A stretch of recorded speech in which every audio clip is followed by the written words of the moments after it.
तेजस्वी जिंदाबाद जिंदाबाद जिंदाबाद, मुकेश बाबू जिंदाबाद जिंदाबाद जिंदाबाद, आपका बाहर इस्लामपुर में जो प्राथमिकता है, इस्लामपुर का विकास।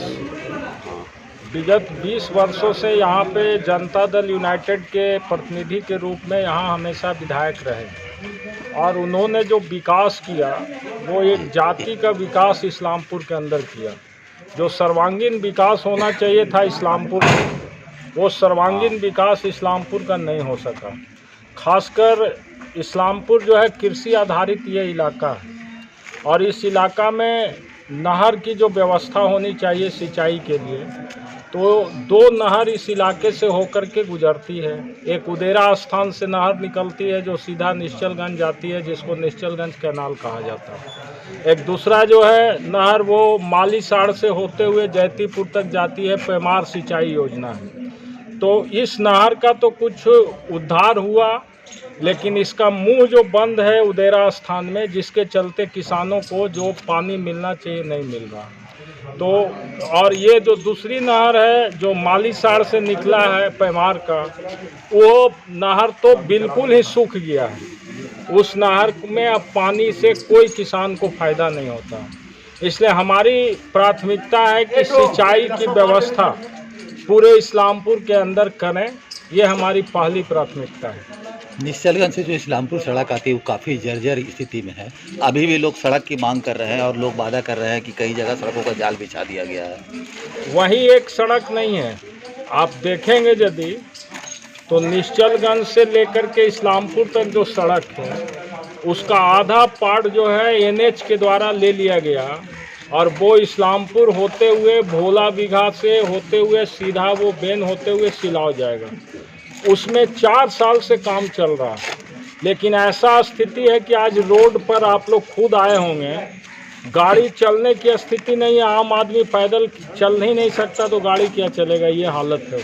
और निश्चलगंज तक जो रोड था उसको भी SH में परिवर्तित किया गया, उसका भी टेंडर हुआ, लेकिन उसमें भी काम नहीं लगा। तो ये हालत है इस्लामपुर का। पिताजी भी आपके 3 टर्म यहाँ से विधायक रह चुके हैं, तो इस बार आपका मुद्दा क्या होगा? देखिए, हमारे पिताजी जिस समय विधायक थे उस समय सरकार के द्वारा जो फंड मिलता था वो विकास के लिए पर्याप्त नहीं था।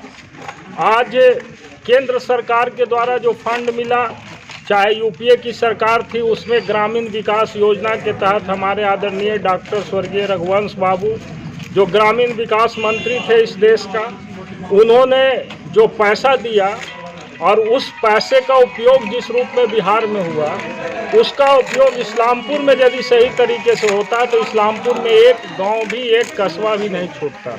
हमारे पिताजी के समय विधायक फंड मात्र 5 लाख रुपया था। अंत समय में जब लास्ट 1 साल बचा था तो 20 लाख रुपया फंड था। आज एक MLA को 3 करोड़ रुपया फंड मिल रहा है। तो विधायक विकास योजना से भी वो छोटे मोटे काम को संपादित कर सकते हैं, लेकिन उसका संपादन उस रूप में नहीं हुआ। हमारे पिताजी जब थे तो उन्होंने सीमित संसाधन में बहुत सारे विकास की रूपरेखा खींची थी, वो भी अभी अधूरा है, उसको पूरा करना हमारा लक्ष्य है। किस तरह का जनता का मिल रहा है सपोर्ट आपको? जनता का समर्थन देखिए, पूरे बिहार के अंदर अभी बदलाव की स्थिति है। 15 वर्ष नीतीश कुमार को बिहार की जनता ने दिया और नीतीश कुमार को जो सत्ता मिला था वो राष्ट्रीय जनता दल की विफलता के बाद सत्ता बिहार में नीतीश कुमार के हाथ में गया था।